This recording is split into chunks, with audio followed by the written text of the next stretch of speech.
খরচ দিতে পারতেছি না, করুণ অবস্থা। আমাদের একটাই দাবি যে আমাদেরকে 2000+ চাকরিচ্যুত পুলিশ সদস্য, ভিকটিম পুলিশ, আমাদের সবাইকে চাকরিতে পুনর্বহাল করা হোক। আমরা মানবতার পুলিশ ছিলাম, মানবিক পুলিশ ছিলাম। আমরা দেশ ও জনগণের দিকে দিয়ে চাই আমাদেরকে বহাল করুক। আমরা সেবা করব, জনসেবা করব, জনগণের পুলিশ হব, থাকতে চাই, জনগণের সেবা করতে চাই। আমরা এর আগেও দেখেছি আপনার বিভিন্ন ধরনের কর্মসূচি একটা দাবি নিয়ে করছি অনেক। আমরা বিগত ওই তো বললাম তো 5-6 মাস চলতেছে আমাদের। জুলাই, হ্যাঁ আগস্ট 13 তারিখ থেকে আমাদের বলছে 7 দিনের মধ্যে বহাল করব, 15 দিনের মধ্যে বহাল করব। এই করতে করতে আমাদের 6 মাস চলতেছে, এ পর্যন্ত আমাদের কোনো ফলাফল এখন পর্যন্ত আসে নাই। আমাদেরকে সঙ্গে ছলনা করতেছে, হয়রানি করতেছে। এই জন্য আমাদের একটাই দাবি, আমাদের সবাইকে আমাকে বিগত স্বৈরাচার শেখ হাসিনা আমলে একটা মিথ্যা মামলা দিচ্ছে আমার ছাত্রলীগের এই আওয়ামী লীগের লোকজনেরা, যে আমি হলো চাঁদাবাজি করছি। মানে এটা হলো মিথ্যা মামলা। তাদের হলো অন্যায়ের সঙ্গে আমি মাথান্ত করি নাই, তাদের অন্যায়।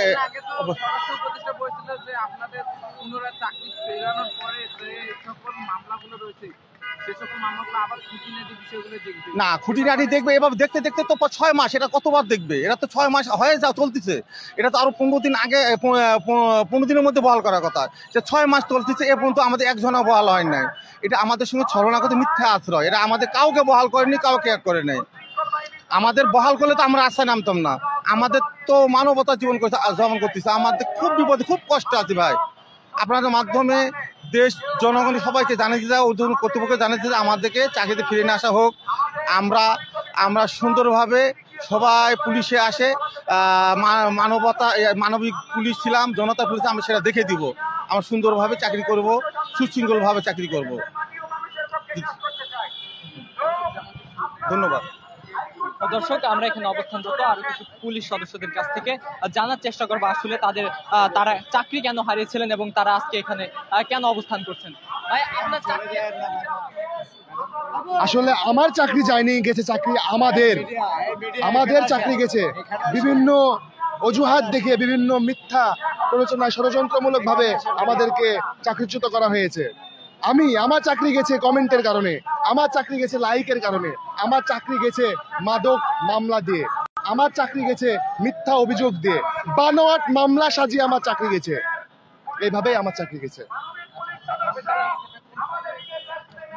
আমার ব্যক্তিগত 19 সালে, কিন্তু আমরা সকলেই গণ-অভ্যুত্থানের আগে চাকরিচ্যুত। জুলাই গণ-অভ্যুত্থান। আমি অ্যাডভোকেট মুনাজ সুলতানা মনি, মানবাধিকার সেকশনে আছি। আমি 26 বছর 28 বছর ধরে আমি মানব সেবায় দিই। 98 থেকে এই পুলিশ ভাইরা আমাকে সহযোগিতা করছে, তাই ওদের পাশে আমার অবশ্যই থাকা দরকার।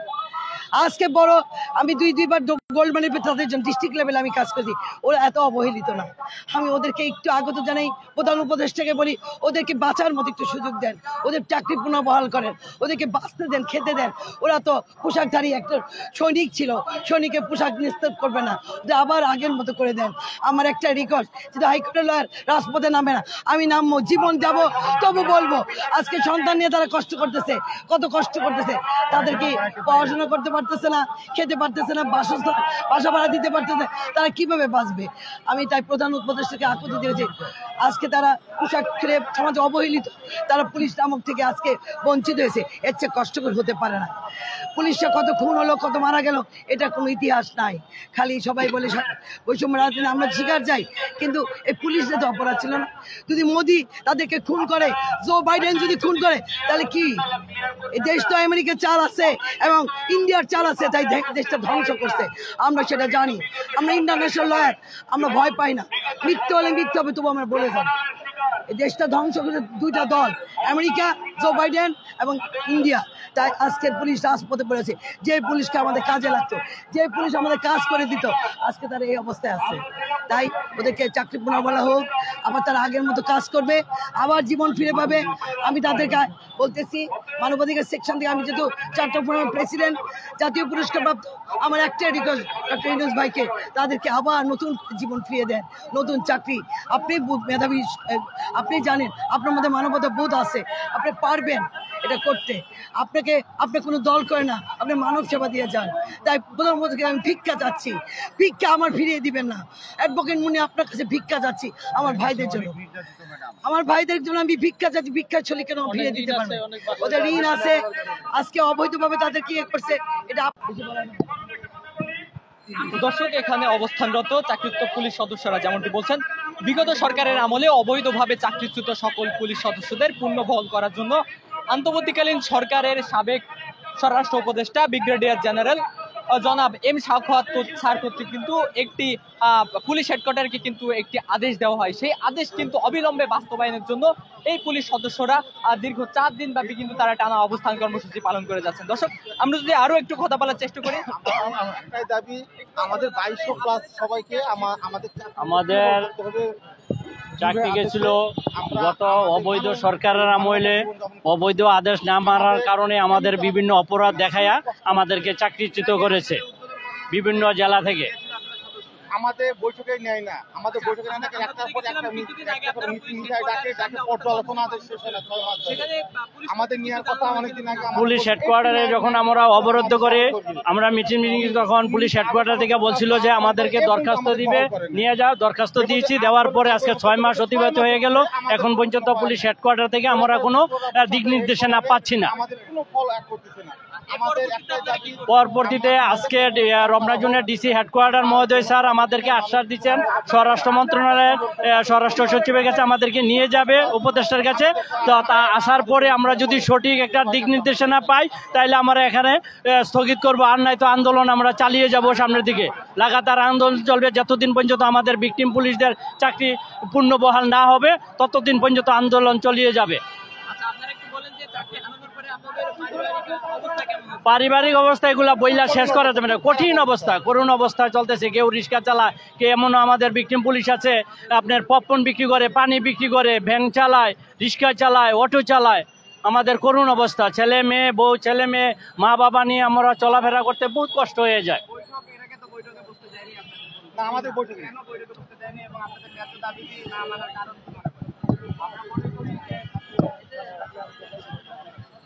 ও দর্শক, আওয়ামী লীগ সরকারের আমলে চাকরি হারানো সকল পুলিশ সদস্যরা কিন্তু আজ সকাল থেকে এই হাইকোর্টের সামনে কিন্তু জড়ো হচ্ছেন।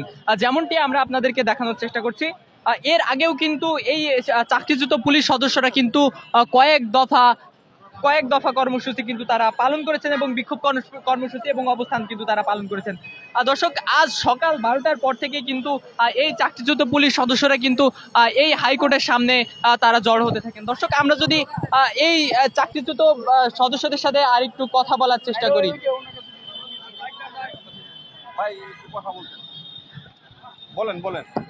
বলেন সবাই তো বলার চেষ্টা করুন আমার সাথে।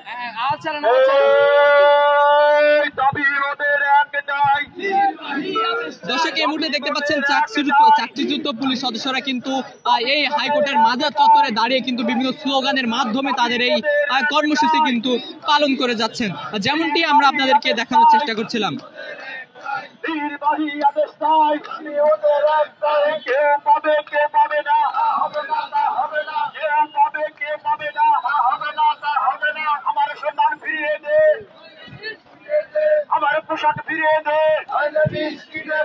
দর্শক, এই মুহূর্তে আমরা এখানে অবস্থানরত পুলিশ সদস্যদের সাথে আরেকটু কথা বলার চেষ্টা করবো।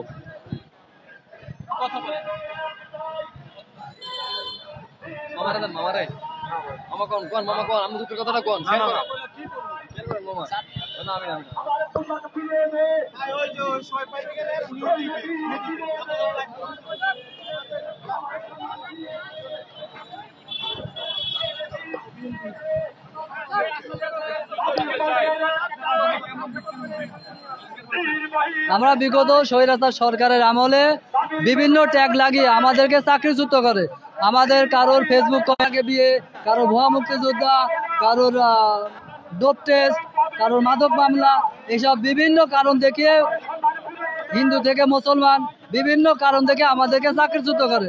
আমাদের প্রতি বৈষম্য করা হয়েছে, কারণ আমরা বিগত স্বৈরাচার সরকারের আমলে তাদের অবৈধ আদেশ মানি না বিধায় তারা বিভিন্ন কারণ দেখে আমাদেরকে চাকরিচ্যুত করে।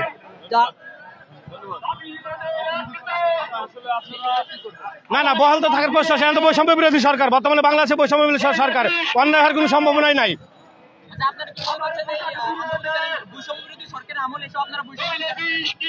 আমরা বৈষম্যের শিকার হচ্ছি, এটা 100% সঠিক।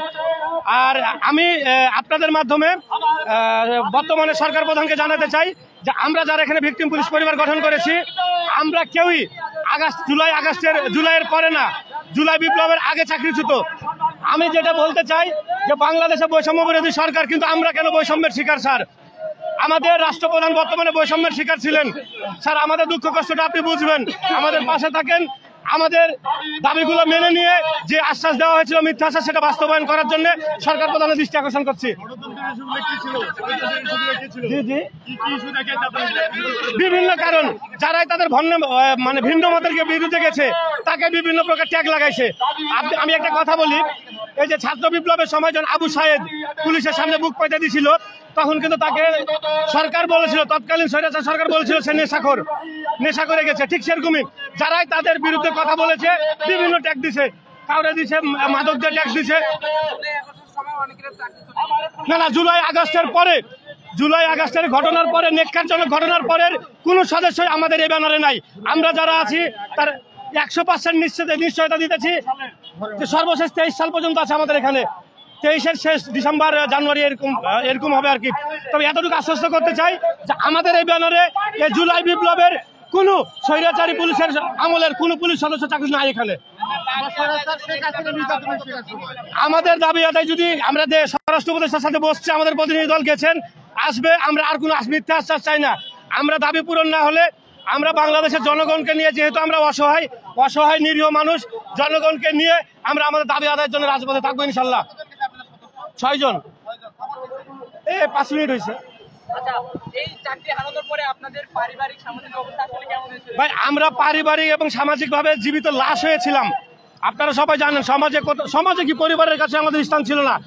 আমরা যদিও বা 5 বছর 10 বছর 3 বছরে কোনো মতে আমরা আমাদের জীবনযাত্রাটা চালিয়ে নিয়ে যাচ্ছিলাম, কিন্তু আমাদেরকে যে আগস্টের 18 তারিখে মিথ্যা আশ্বাস দেওয়া হলো, তারপর থেকে আমাদের পরিবার সহ আমরা জীবিত লাশ হয়ে গেছি। আগে আমরা একাই জীবিত লাশ ছিলাম, এখন আমাদের এই কথা শুনে যে আমাদের চাকরি হচ্ছে না, মিথ্যা আশ্বাস স্টক করে মারাও গেছে আমাদের এসআই সাবেক মিজান। তার রুহের আজকেও একজন স্টক করে গেছে, আমরা হাসপাতালে পাঠাইছি তারে। তাহলে এইসব মিথ্যা ছলনাগুলো আমার সাথে না খেলতেই পারতো আমাদের সাথে। আমরা তো কোনো রাস্তা অবরোধ করিনি, ভাঙচুর করিনি, অগ্নিসংযোগ করিনি, জ্বালাও পোড়াও করিনি, জনদুর্ভোগ করিনি। তাহলে কিসের ভয়ে কার এজেন্ডা বাস্তবায়নের জন্য? আমাদের তো এখন সন্দেহ হচ্ছে যে এখনো মনে হয় পুলিশ হেডকোয়ার্টারে বেনজির আইন চলছে, বেনজিরের দ্বারা প্ররোচিত হচ্ছে সবাই। আমরা এই ভয়টাইতেই আছি। আমরা এখন আসলেই হতাশাগ্রস্ত এবং আতঙ্কিত। আমরা আজকে এখান থেকে বাসা যাইতে গেলে তারও সন্দেহ নাই, কারণ বেনজিরের যে টেকনিক ছিল, কিছু হলে মামলা, হামলা, গুম, হুম, সেই শিকার হতে পারি। তবে আমি এই ভিকটিম পুলিশ অসহায়ের পক্ষ থেকে বলতে চাই, যদি ক্ষতি করার ইচ্ছা থাকে, আমরা যারা দায়িত্বে নেতৃত্ব দিচ্ছি তাদের বিপদে ফেলেন। আমার এই ভিকটিম পরিবার অসহায়, আর হয়রানি করেন না স্যার। আপনারা অনেক হয়রানি করেছেন বেনজিরের আমলে।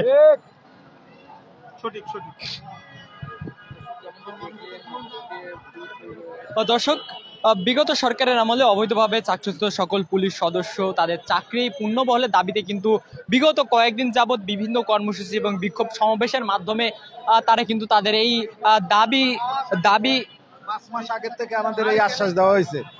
বিগত 18 আগস্টের পর থেকে আমাদের এই আশ্বাস দিয়েছে যে আমাদের পূর্ণবহলের জন্য, কিন্তু বিগত এই যে 5 মাস ধরে আমরা কি এই মিটিং এই হচ্ছে, এই যাচাই বাছাই হচ্ছে, এই আশ্বাস দিয়ে আমাদের এতদিন এখন পর্যন্ত কি আমাদের ঝুলানো হচ্ছে। তাই আমরা অসহায়, অনেক মনে করেন আপনার অসহায় জীবনযাপন কাটাইতেছি আমরা। এখন থেকে আমরা বিগত 6 দিন যাবত আমরা কি এখানে রোডে দুবিষয়ে জীবনযাপন কাটাইতেছি আমরা এখান থেকে। আমাদের পারিবারিক অবস্থা মানে কোন রকম কি আগে যে পরিস্থিতি ছিল, কিন্তু এখন ছেলে পেলে নিয়ে আমরা কি নিরহ অসহায় জীবনযাপন কাটাইতেছি। বাচ্চা কাচ্চার আমার চাকরি গেছে। আমি বিগত সরকারের আমলে নির্বাচনের টাইমে আপনার ভোট কেন্দ্রে আমি ওই বিগত শেখ হাসিনার আপনার ছেলেপেলে আপনার ভোট কাটতে গেছিল, ওইখানে বাধা দিয়েছিলাম। পরে আমার ওইখানে হুমকি দিতেছে কিভাবে চাকরি করো দেখাই দেবো। পরে আমাকে একটা মিথ্যে চাঁদাবাজি মামলা দেয়। একটা চাঁদাবাজি মামলা দেওয়ার পরে আমি সেই মামলা থেকে বেকসুর কোর্টের থেকে আমরা রায় পাওয়ার পরেও এসপি বিশ্বাস আফজাল ছিল, তার কাছে কি আমি রায়ের কপি জমা দেওয়ার পরেও আমাকে প্রসিডিং ফেলাইয়ে 1 লাখ টাকা ঘুষ চাইছে, কিন্তু আমি কি তাকে টাকা দিতে পারি নাই, বিদায় আমাকে ডিসচার্জ করা হয়েছে। কোর্টের আইনও তারা মান্য করে নাই। কোর্টের থেকে এসপির উর্ধে সে বেকসুর খালাস দিয়েছে আমাকে মিথ্যা মামলা। তারপরও মনে করেন কি আমাকে মানে মামলা প্রসিডিং এ ফেলাইয়ে আমাকে ডিসচার্জ করা হয়েছে।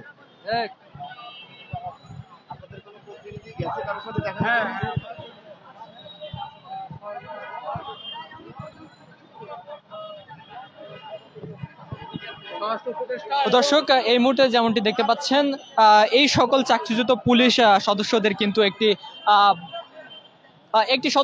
কয়েকজন সদস্য কিন্তু এই মুহূর্তে রমনা পুলিশ সদস্যদের সাথে কিন্তু সাক্ষাৎ করতে গেছেন। আর তারা যেমনটি বলছেন যে বিগত সরকারের আমলে বিভিন্ন কারণ দেখিয়ে এই সকল পুলিশ সদস্যদের কিন্তু চাকরিচ্যুত করা হয়েছে।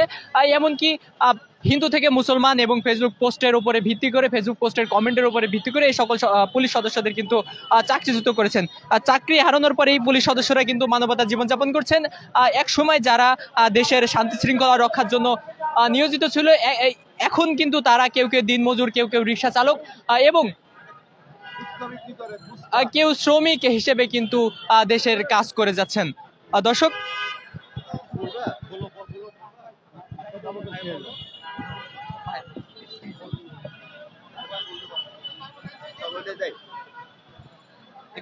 বক্তব্য দিতে পারবে।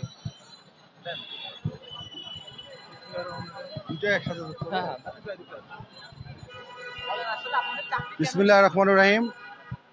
আমরা আজকে 2200 ভিকটিম পুলিশ পরিবারের অধস্তন পুলিশ কর্মকর্তা কর্মচারী আমরা একত্রিত হয়েছি। আমরা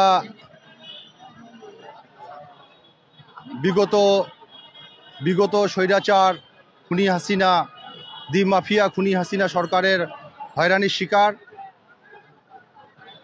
আমাদেরকে বিভিন্ন মিথ্যা হয়রানিমূলক মামলা দিয়ে চাকরিচ্যুত করা হয়েছে। আমরা রাষ্ট্র জনতার পুলিশ ছিলাম, আমাদেরকে রাষ্ট্র জনতা থেকে বিচ্ছিন্ন করা হয়েছে। পুলিশ বাহিনীর কিছু অসাধু অফিসার ছিলেন, স্বৈরাচার সরকারের দোসর ছিলেন, তারা আমাদেরকে বিভিন্ন রকমভাবে হয়রানির শিকার করেছেন। আজকে আমরা মাননীয় স্বরাষ্ট্র উপদেষ্টা আমাদের সমন্বয়ক স্যারদের সাথে সাক্ষাৎ করবেন। আমাদেরকে যদি উনি আশ্বস্ত করেন যে আমাদের 2200 পুলিশ পরিবারকে চাকুরিতে পুনর্বহাল করবেন, তাহলে আজকে আমরা এইখান থেকে নিজ নিজ ঘরে ফিরে যাব। অন্যথায় আমরা কেউ এখান থেকে এক পাও সরব না। আমরা অধিকার আদায় করে নিয়ে আমাদের বাড়ি ফিরব।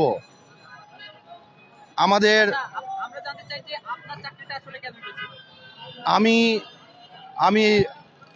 9/10/1996 সালে পুলিশ বাহিনীতে নিয়োগ লাভ করেছি। আমার চাকরি জীবনে আমার ব্যক্তিগত কথা বলা এখানে ঠিক নয়।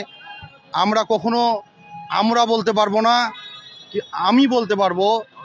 সেহেতু আজকে আমরা বলতে হচ্ছে, যেহেতু পুলিশ বাহিনীকে বিগত সরকার একনায়কতন্ত্র করেছিলেন, আমরা ওই সরকারের অনুসারী ছিলাম না বলে আমাদেরকে বিভিন্ন ক্যাটাগরিতে মিথ্যা হয়রানিমূলক মামলা দিয়ে চাকরিচ্যুত করা হয়েছে। আমার বিষয়টা আমি বলি, আমাকে বাধ্যতামূলক অবসর দেওয়া হয়েছে। আমি পুলিশ বাহিনীর একজন সুশৃঙ্খল সদস্য ছিলাম।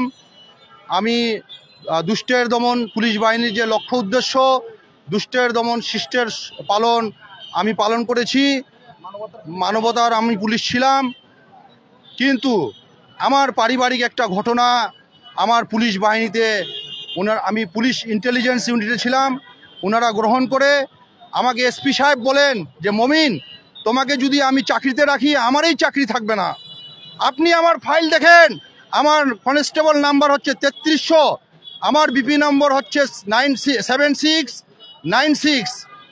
082-305। আপনি আমার ব্যক্তিগতভাবে তদন্ত করে দেখেন। আমি যদি নিরপরাধ হয়ে থাকি, আমার এই 2200 পুলিশ পরিবার সবাই আমার মতো হয়রানির শিকার হয়েছেন। আমরা কেউ এই পুলিশ অফিসার যারা ছিলেন, স্বৈরাচার সরকারের আমলে যারা পুলিশ অফিসার ছিলেন, ওনারা আমাদেরকে যেভাবে ওনারা দুর্নীতি করেছেন, আমরা দুর্নীতির ওনাদের অবৈধ আদেশ অমান্য করার কারণে আমরা একনায়কতন্ত্রের মধ্যে ছিলাম না। আমরা থাকতে চেয়েছিলাম গণতন্ত্রের, জনগণের মধ্যে।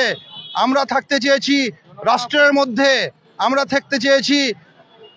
থাকতে চেয়েছি মানবতার মধ্যে, জনগণ আর পুলিশ হয়ে। তো তাই আমরা ভিকটিম পুলিশ পরিবার আমরা সবাই একত্রিত হয়েছি। আমরা সবাই নিরীহ, আমরা খুব দুরবস্থ অবস্থায় আছি। আমাদেরকে বিভিন্নভাবে আশ্বস্ত করা হচ্ছে, আজকাল অমুক দিন মিটিং করতেছে, বিভিন্নভাবে আমাদেরকে আশ্বস্ত করতেছেন যে সিদ্ধান্ত হচ্ছে আপনারা এই সপ্তাহে পাবেন, ওই সপ্তাহে পাবেন, আগামী দিনে পাবেন। এগুলো আমরা টালবাহানা শুনতে চাই না। আমরা মাননীয় স্বরাষ্ট্র উপদেষ্টার কাছে আমাদের সমন্বয়ক স্যাররা গেছেন, ওনারা যদি আমাদেরকে ভালো খবর আনে দিতে পারেন, মাননীয় স্বরাষ্ট্র উপদেষ্টা যদি উনি আমাদেরকে আশ্বস্ত করেন, তাহলে আমরা এখান থেকে যাব। অন্যথায় আমরা আমাদের অধিকার আদায় করে না নিয়ে বাড়িতে ফিরবো না। আমাদের পরিবারগুলো তদন্ত করে দেখা হোক। আমরা যদি দুর্নীতি করে থাকি, তাহলে আমাদের পরিবারগুলো কি অবস্থায় আছে। আমরা অনেকেই এখানে পুলিশের সদস্যরা আছি, আমাদের সিনিয়র অফিসাররা আছেন। আমরা খেয়ে না খেয়ে আজকে 4-5 মাস ধরে এই রাজপথে পড়ে আছি। ওনারা এতটুকু একটা সিদ্ধান্ত আমাদেরকে দিতে পারছেন না। আমরা এই সিদ্ধান্তটা পেলেই আমরা চলে যাব। আমাদের সবাইকে পুনর্বহাল করা হোক, এটাই আমাদের দাবি। আমরা আবার আগামীর বাংলাদেশের জন্য, আমরা রাষ্ট্রের জন্য, জনতার জন্য, আমরা পুলিশ বাহিনীর লক্ষ্য উদ্দেশ্য পূরণ করার জন্য আমরা জনগণের মাঝে ফিরে যেতে চাই। আমাদের সবাই আমরা পুনর্বহাল হতে চাই। এই বলে আমি আমার বক্তব্য শেষ করলাম। আসসালামু আলাইকুম। দর্শক, এই চাকরিচ্যুত পুলিশ সদস্যদের সর্বশেষ অবস্থা জানানোর চেষ্টা করছিলাম আমি ফরিদুল ইসলাম ইমন। দর্শক, আবারও যুক্ত হব আপনাদের সাথে নতুন কোনো লাইভে। এত সময় সাথে থাকার জন্য ধন্যবাদ।